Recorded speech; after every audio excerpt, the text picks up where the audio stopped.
Hello, I'm Senator Kirsten Gillibrand, and I'm pleased to welcome everyone to this webinar on USDA Rural Development's ReConnect Program Round 4. Thank you to Steve Aquario and New York State Association of Counties for hosting this webinar. And thank you to Brian Murray, New York State Director of USDA Rural Development, and Robert Fry, General Field Representative for USDA Rural Development and Rural Utility Service, for your help and participation in today's session. Round 4 of the ReConnect program is an invaluable funding resource for federal loans, grants, and loan grant combinations that can help facilitate broadband development in rural areas.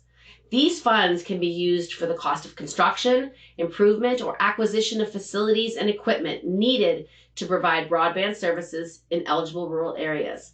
We want to make sure that eligible organizations in New York have the tools and resources they need to submit successful funding applications. That's why I'm glad that each of you can join us today and that the USDA Rural Development has made themselves and their expertise available. Thank you and enjoy today's workshop.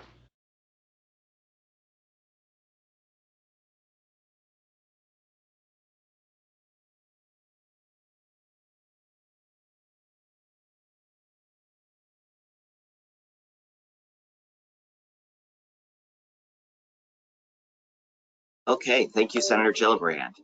And at this time, I'm going to kick it over to the USDA Rural Development team, and I'm going to introduce Brian Murray, New York State's Director.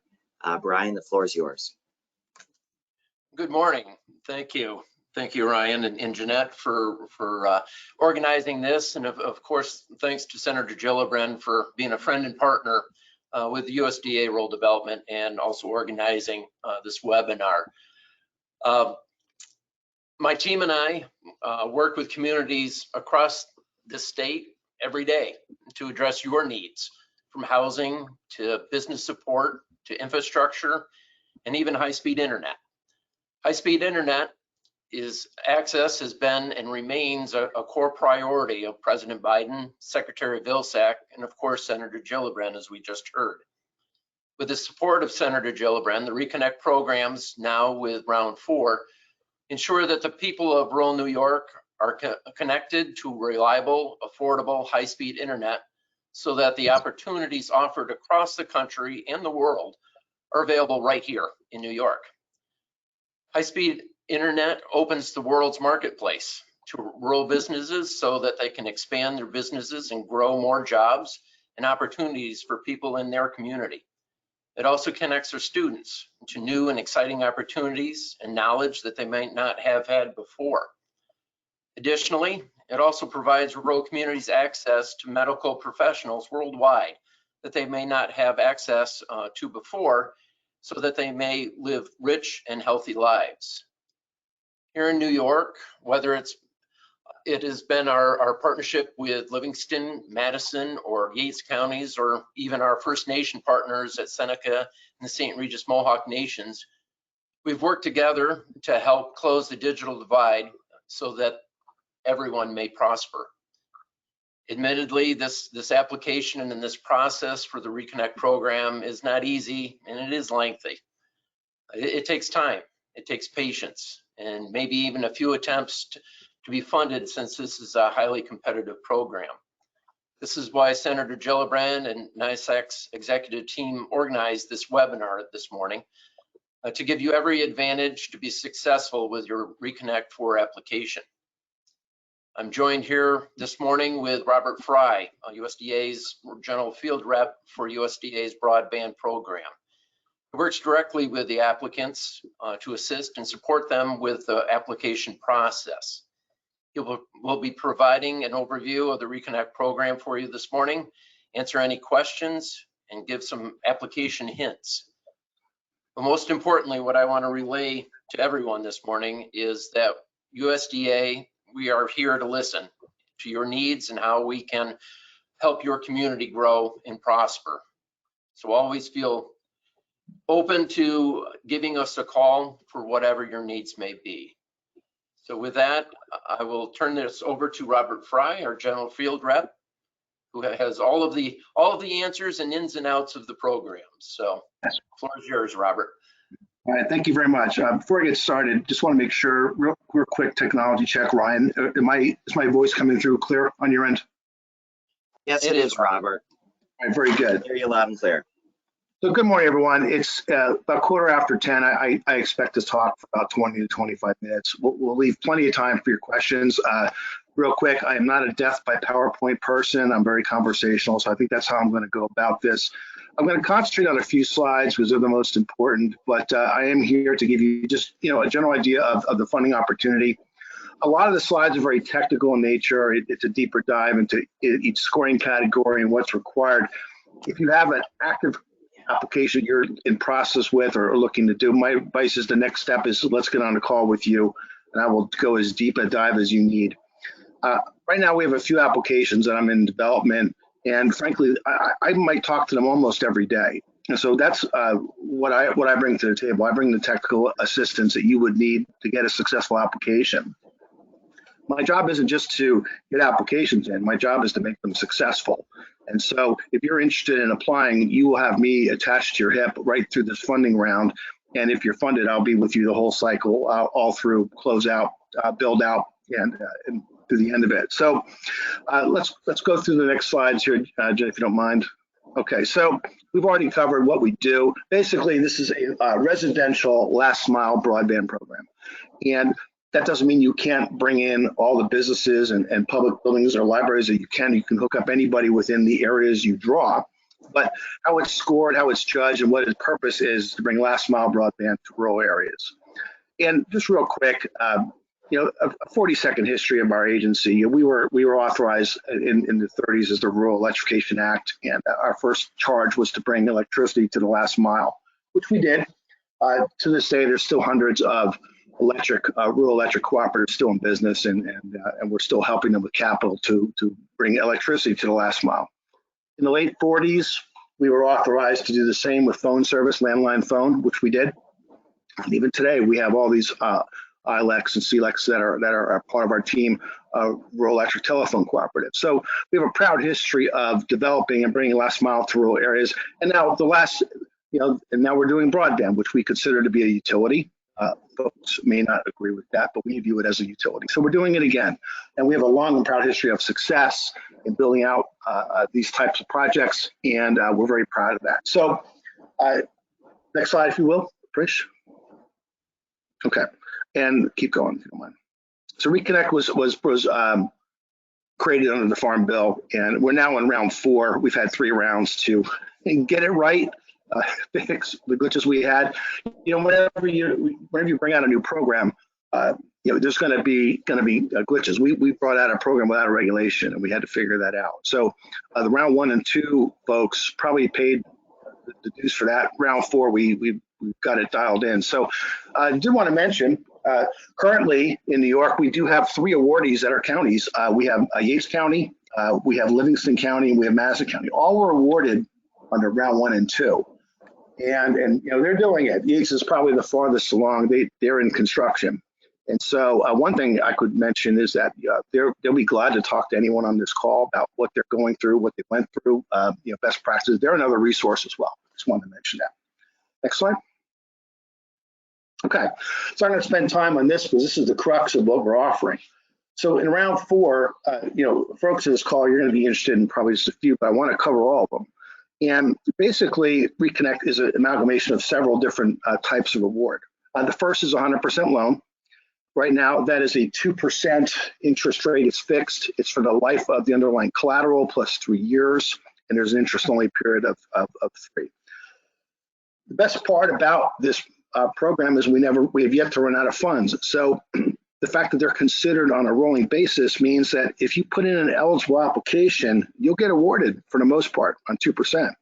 And with what's going on in the Treasury market, 2% is looking a lot more attractive than it used to. And I expect actually to be very competitive this time. I have a couple of loan onlys that I'm working on. And it's interesting, I have an internet provider in New Jersey. They're applying for funds. Their current interest rates they're being charged is 12%. So 2% to them is just unbelievable deal. But that being said, county governments are different. You know, a lot of projects, you just cannot make the numbers work at 2%. It's just too marginal. There's too few people per mile. There's so much fiber going to bring to few homes, and we understand that. But if it's possible to do a loan, they all get funded. The next category is a 50-50 loan grant combination. And this says the max award is $50 million. What that means is $25 million would be for grant, $25 million would be for loan. The grant is what it is. The loan is based on cost of funds, which means the corresponding treasury rate for that term. So if you want to have a good idea of what the rate would look like, look at the 20-year treasury. In this program, you can substitute loan funds for your own funds, which is usually not typical, but is done. So you don't have to borrow the funds. You can get a 50% grant. You could substitute your own funds, and you don't have to borrow any money. Just put that out there. So it says it's competitive, and it is.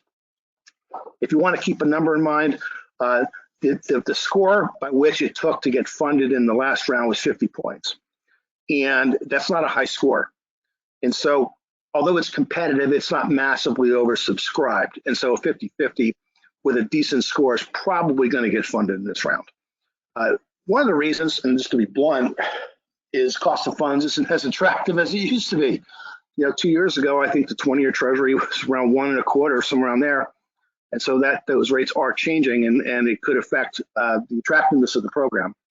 But that is what it is. So the next three are grant categories. And the one that might have a lot of interest on this call is, of course, 100% grant.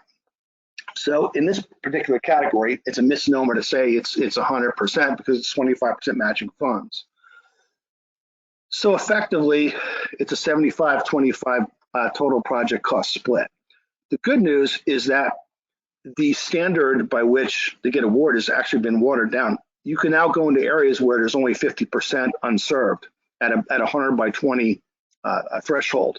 So it opens up a large area to be able to bring service. And if you're willing to provide the matching funds, that's a great program too, because in the past, everyone had to provide matching funds. All the counties that are awarded, they put 25% in. And so if you were willing to do that, I believe this category is going to be less competitive as a result. And I'm going to show you why in a minute. So that's a great category to consider if you're willing to put in the matching funds. There's two categories of funds in which you will not be allowed or don't have to put in a match funds. One is for 100% grant for colonias, persistent poverty areas, socially vulnerable communities. You either are in those communities or you are not. It's not fungible. I'm going to show you. We're going to go through the mapping tool in a little bit, and I'll show you why that is. So, but either you make it or you do not. And so you're either on tribal land or you're not. The map will tell you if you're in a tribal area, if you're in a persistent poverty area or socially vulnerable. So that's a very competitive round. This round last time was oversubscribed by 4 to 1. So it is very tough to get awarded. But like I said, I'm telling people all the time, I'm talking about round 3. We don't know who's going to be applying for round 4. And I'm just going to say this to you all. We are now in round 4, which is just over 4 months from the closing of the last round. That is not a lot of time to bring a new project on board of the complexity that is typically for broadband, even if it's just aerial. And so I don't expect an absolute ton of new applications, which is good for folks on this call who have an interest in applying. I think there's going to be less competition for that reason, just because of the windows of only 4 months between the rounds. There are going to be, in my opinion, mostly just reapplications for prior rounds. The deck was cleared last round of all the top scoring projects. That's another way to look at it. And I admit I'm a glass half full person, but all the 130, 40, 150 point scoring projects got funded. And what it leaves is folks that didn't get funded who were around 75, 80 points. And so they should be able to move up and have a better shot at funding. So I actually think this is a better round for your typical project than last round, even though there's a little bit less funds. What happened was, yes, we were awarded that top line number. We did use a good portion of it to fund as much as we could in the last round. It was the right thing to do. And whatever's left is, as you can see on your screen, I think it's $1 billion. I think it adds up to that. Last category is another area of interest for folks here. That is 100% grant without a match. and you have to go where areas 90% of households are lacking sufficient access to broadband. So what does that mean? Insufficient access to broadband, and this is in the FOA, is any area in which 90% of households do not have 100 by 20 symmetrical service. So it's a very high standard. And I'm going to kind of walk you through how we review those after the fact. But in this particular category, it's going to be competitive. And, you know, a lot of folks in the past in round 3 applied for this, but there was a match requirement at 90%. We kind of got rid of that for 90% access. So there's another area for you to consider. Next slide. So who can apply real quick? Everyone on this call. We can move on to the next one. It's basically, unless you're an individual or a partnership, you're eligible as an entity. Factors for applying real quick, you need audits. Because everyone on this, if you're a public body, then it's a single audit. You don't have to need the 2 years because you're considered a non-federal entity as 2 CFR rules define it. And so you don't need the full, you can do 1 year of audit. Next slide, please. Okay, so PFSA. So what is the PFSA? It's a proposed funding service area, and this is very important to understand if you're going to have any interest in applying for funds. Basically, there's several areas of the application, but the most important is your proposed funding service areas, which you are going to determine because you're going to be using our mapping tools to draw shapefiles. And what you're going to do, you can call them shapefiles, you can call them polygons, whatever you prefer. And you're going to draw areas in which you propose to bring service. With ReConnect, it is wide open on how you do that. You can draw earthworms along county roads. You can draw, you know, big circles and then take donut holes in the middle where you're carving out areas that already have service. There's all kinds of things you can do, and you can do unlimited amount. Yates County had 62 separate PFSAs, just so you know. And so it doesn't have to be one; it can be as many as you need. And so it's really a good tool to use. Mapping tool is very state of the art. And what it does is the mapping tool does not tell you where there isn't service. It just tells you where you can't go. And so when you use the mapping area, it does 2 things. One, it'll shade out areas that you cannot bring service. And that would, of course, be urban areas or contiguous to urban areas, those kind of things. We may or may not have a protected borrower still in New York. Those are still protected, so they'll be shaded out. Other than that, if it's an eligible rural area, you should be able to bring service to that area. What it also does is it will tabulate for you several areas of scoring, which I'll cover in a little bit. Because when you draw your shapefiles, what the mapping tool is going to do is it is going to pull through all the census tract data within every area you drew your thing, and it's going to amalgamate scores for you and determine if you're in a socially vulnerable community or those type of things. So it does it all for you. You don't have to sit there and work, you know, how many people per mile are we bringing to? You know, what's the economy, what's the safe data? It does it all for you. That's the good news. But the key is drawing your shapefiles, because eligibility isn't just about entity. You're also drawing areas in which you're certifying that there's no service there, as we define it. It could be a 90% threshold if you're applying for funds in which you're not going to apply for match, or 50%. But basically, the best way to look at it, at the end of the day, you draw these shapefiles or polygons, and what you're saying is you're staking a claim of insufficient service within those areas. And by saying it that way, the burden of proof is not on you to prove your claim. It's the burden of proof is on the agency to disprove it. And that's a very hard standard to meet. And I'll talk about that in a little bit. Next slide, please. So we're going to go, if you don't mind, I will pass through these. I kind of already covered them. Yeah, keep going if you don't mind. So here we go. So here's the mapping tool. So we have a huge amount of resources available to you. If you just Google USDA ReConnect, it'll bring you right there. Your application guides, the mapping tool, everything you need to get started is there. And of course, you have me as well. And so really the next step, like I said, is to contact me. But here's what the mapping tool does. It does these areas for you. Next slide. There you go. And these are your scoring categories. So economic need is safe data, rurality. To get points in rurality, in the aggregate, it has to be under 6. And there you go. Another key point about your service areas, it's all done in the aggregate. And so the rurality is done across all what you've drawn. You have the safe data, it's all what you've drawn. So it's in the totality of your areas. It's not one and one. One thing to note is if we find sufficient service in one of your drawn areas, we have no choice but to throw out the whole application. So really the burden is on you to know your area and know where you're going and know that there is not sufficient service in those areas. Next slide. Okay, protected bars, I covered that. Next slide.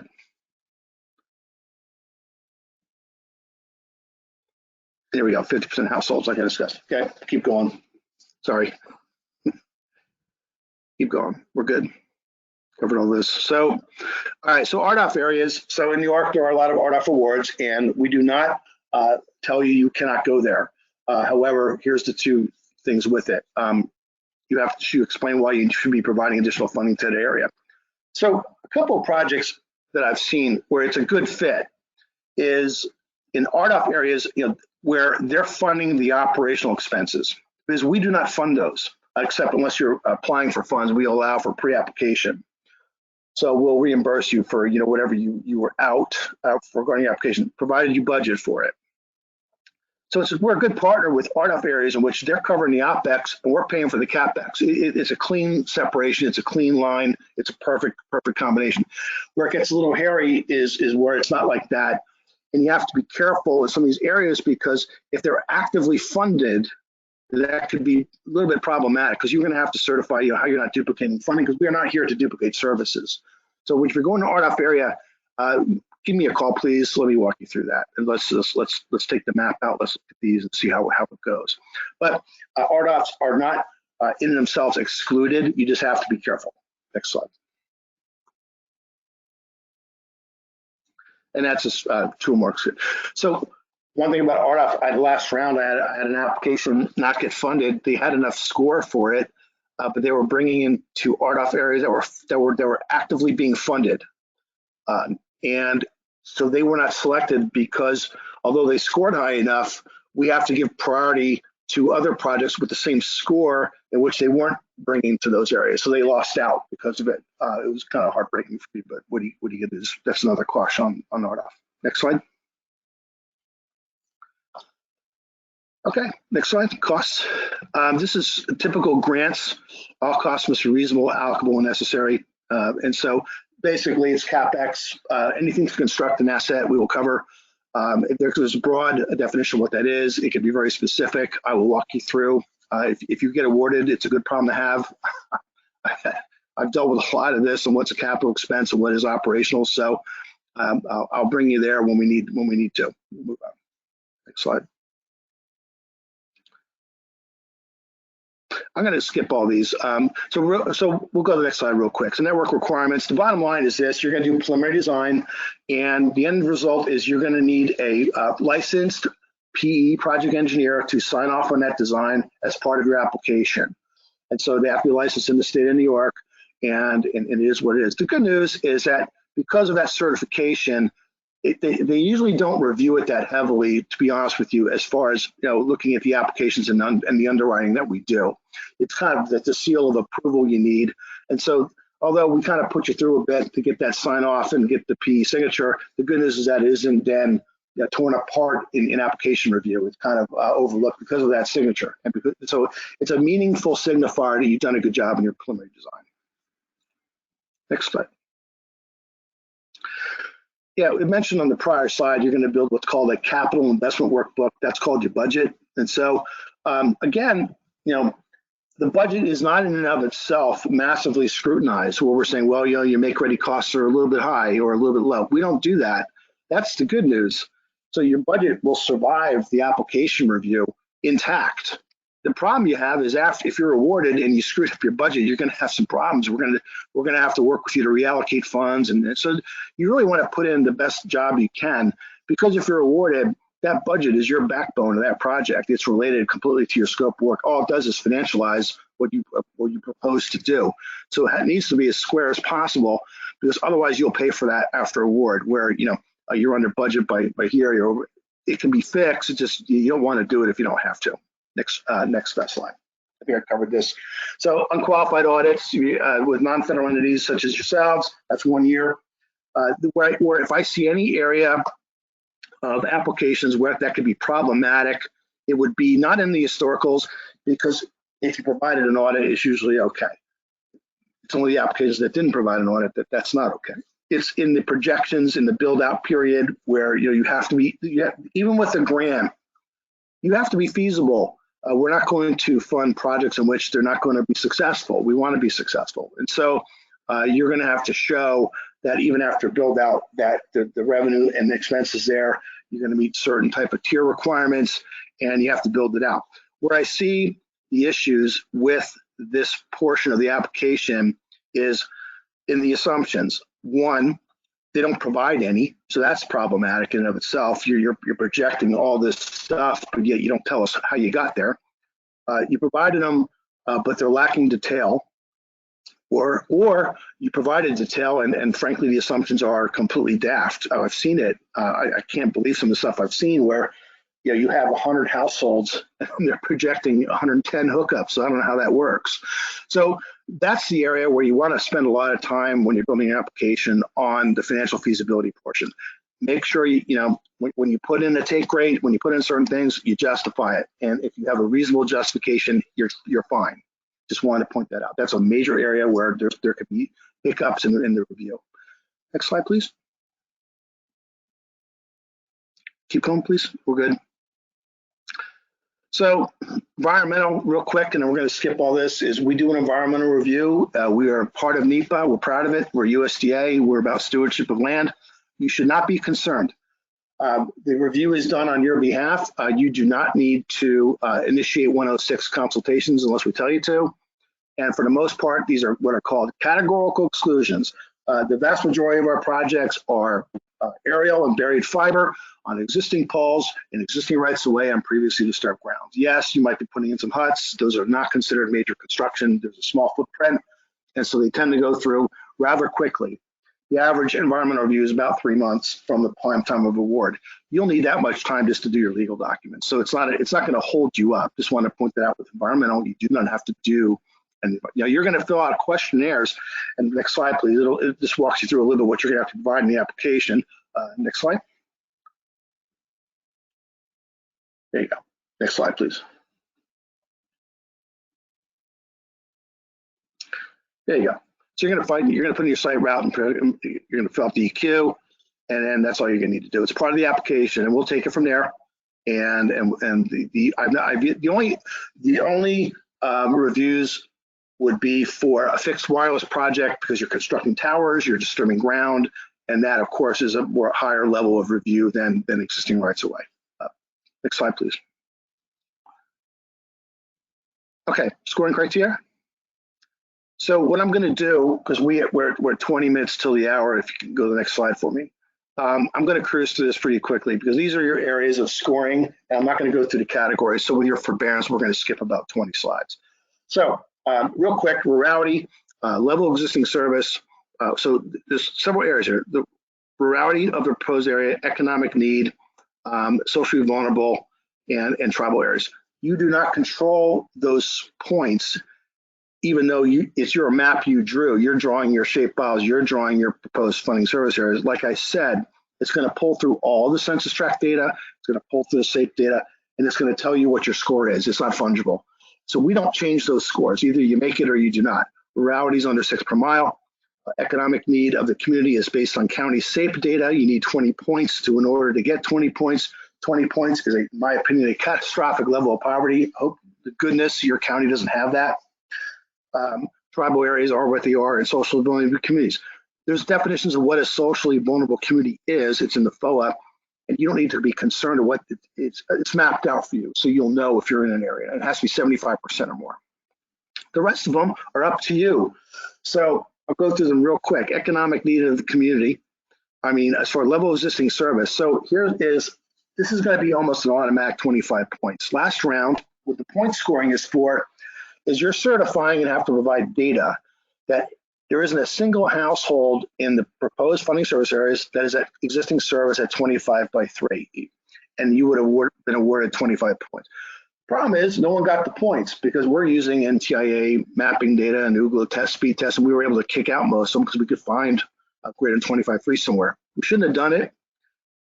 We spent too much resources to not award points. That's not what we're about. And so we've made changes to this category. That is now 25B3, 50% coverage in your PFSAs. So if you provide any type of backup data you will get, it's almost an automatic 25. So it's the flip problem. Last round, everyone tried to get those points and no one got them. This round, I believe everyone's going to pretty much get them, as long as you provide the basics. Affordability, 20 points, that's real easy. You have to offer a tier of pricing that's lower. So you're going to have your premium offering with 100 by 20, and then you'll have, I don't know, 25 by 3 for 30 bucks, whatever it is. So you have to offer a lower tier price for affordability.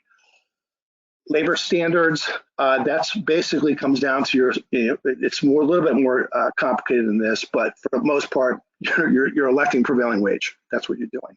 And if you can meet that, if you want to do that, and I have my own opinions, but if you want to do that, you'll get 20 points for electing Davis-Bacon prevailing wage. Local government should be an automatic. Folks here, 15 points. You're a unit of local government, not required where you're not. Net neutrality and wholesale, those are pretty straightforward. So those are your scoring enhancements. And we're just going to crank through a bunch of slides here and wrap this up. I'll tell you when to stop. Yeah, keep going. So this PowerPoint's available. It's a deeper dive if you're going to take it away. You can also just read the FOA. It's all in there anyway. This is just easier to read, frankly, than the public register. Summary of changes.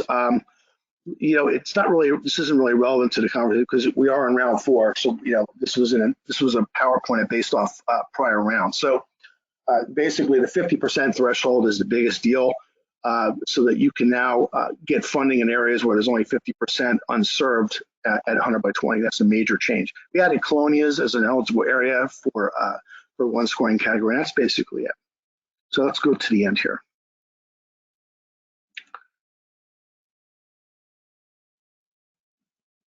Next steps. Okay.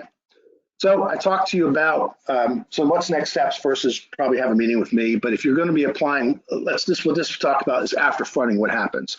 So you apply for funds, you've done everything you could, you uploaded everything, you did it all right. What's next? Well, there's a 45-day, what we call public comment period. What that is a 45-day window for competitors, if you're an internet provider or other internet providers, to come in and say, no, we do not agree with the areas that were drawn, and they're going to file what's called a public notice response. What we do is we take their response and we interview them, and we see how it goes. We did find service in some. We were able to validate some of the public notice responses. For the most part, we didn't. They were not able to provide us with backup data. They weren't provided us with a technician. We do not just take their word for it. If they're going to say that they're serving your area, they're going to have to prove at a 50% threshold that they're already providing 100 by 20. That's pretty difficult. That's a lot of speed tests. And we make them provide it. We make them show up to on site. They're going to have to open up their cabinets. They're going to give me speed tests live to the node, and we'll see how it goes. My guess is if you apply for 50% areas and you're putting a match, I find it very difficult that application is going to get overturned based on existing service. So there you go. So the first step, really, you want to make sure you're registered properly in SAM. And here's what I'm showing you. The biggest mistake made on applications is you have to do what are called reps and certs. And whatever reason, SAM's defaults to no. Oh, here, next slide. You have to change that to yes. Next. So that's the thing. When you go to reps and certs, you got to change it to yes, and then you're good to go. And that's a major hiccup for it. Other than that, here's resources available to you. And last slide. I think it's last slide. Here you go. Here's my contact info. So reach out to me. I'm your general field representative. I cover New York and Pennsylvania and New Jersey. I'm also doing a shift in New England to cover for folks till we backfill the job. So I'm busy, but I'm not too busy. I'm always got time for a call. Just give you a little bit of lead time, and I'll be glad to get on with you and talk through your project and see what we can do for you. So at this point, I'm done talking. Let's turn it over. I can't see questions, so I guess they'll be read to me. Yep. Let's see what kind of questions. Thank you, Robert. This, again, for all of the listeners and for the folks who are tuning in post live webinar, a recording of this webinar will be posted to the NYSAC website, nysac.org/webinars, and also Robert's entire slide deck. And I know that he advanced through some of the more minutia technical areas, but all of the information will be posted to NYSAC's website. So with that, Robert, it looks like I've got a few questions in here. Let me start with, I think 2 of these questions are related and then 1 is a little different. So first question is, can you use ARPA, American Rescue Plan, funds for matching funds for the 25% requirements? The answer is no, but it's not for what you, the reason is not necessarily ReConnect rules. There's nothing in our regulation in and of itself or our FOA. The FOA does not read it, well, you can't have federal funds to match. I believe, I'm not 100% sure, but I believe the restriction is on on ARPA's funds, not us. I think they're the ones who restrict it, but I'm not entirely positive. But I did ask that direct question and I was told no. Okay.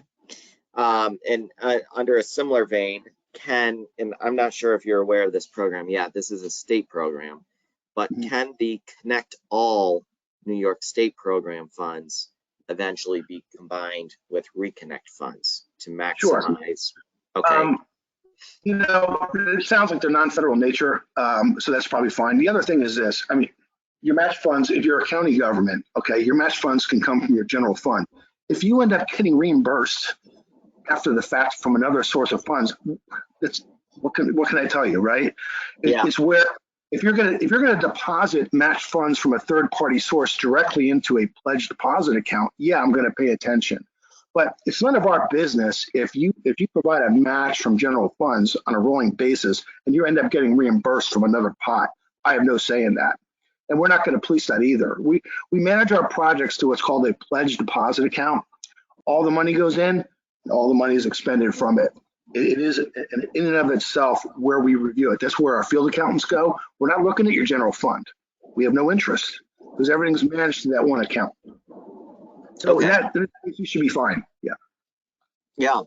And then the last question I have here says, one of our areas is shown as being covered by SpaceX in the RDOF map.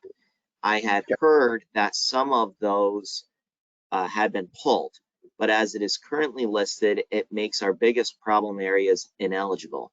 Do you have any insight on this? Yes, first of all, it's for terrestrial systems. So for SpaceX, meaning Earthlink, it's eligible because those are not terrestrial, number one.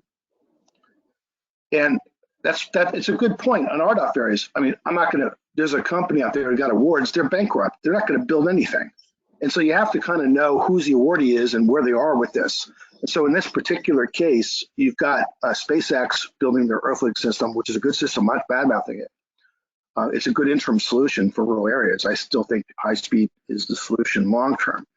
But you should be able to go in those areas reasonably well. And all you need to do is explain why. And just like we just talked about, well, you know, yeah, it's awarded, but here's the deal. It's not terrestrial. It's not this. It's not that. We'll be fine with it. Terrific. Again, for our listeners tuning in this morning, if you do have any questions, please feel free to type them into the questions pane on your dashboard and we can cover those. I did, just as a technical piece of housekeeping, I guess, I wanted to remind everyone that we have attached Senator Gillibrand's broadband grant guide. So if you click on handouts, you can download that as a PDF. Pretty good resource, not just for the USDA Rural Development Program, but for all federal grants. And you know, Senator Gillibrand and all of our representatives in Congress and in the US Senate, Senator Schumer, they are all able and willing and excited to write letters of support for your applications. They just would need a little bit of advance time so they can pull that together. But Senator Gillibrand's team did want me to just make a note of that for everyone.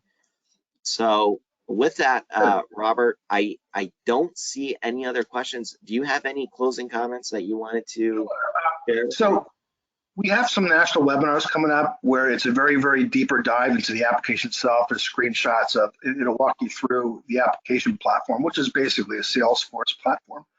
So if you're looking to apply, I highly recommend you sign up for those. You can just go to USDA Reconnect and then you can sign up for that, and then you can attend those webinars. They're pretty dry. They're about an hour and a half each, but those are for people who are going to apply, and it's there to help you. And you can ask questions, and it's very helpful to someone who's looking to do that. Other than that, reach out to me if you need anything. What's funny is you go to these webinars, all they talk about, well, call your GFR. So I'm used to it. So call me. That's all it is. I appreciate everyone's time today. We'll end up a little short, that's fine. But if there's no other questions, I guess I'll turn it over to you all to adjourn.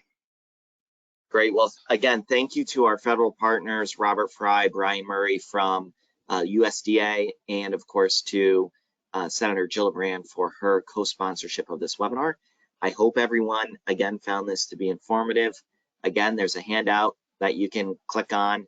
We will have a recording and a copy of the PowerPoint slides available as PDF downloads later today on our website. So again, thank you.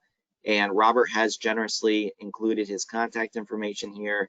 Use him as a resource, use NYSAC as a resource. We're happy to make the connections to help you with your projects. So again, have a great day, everyone. And thank you for tuning in this morning.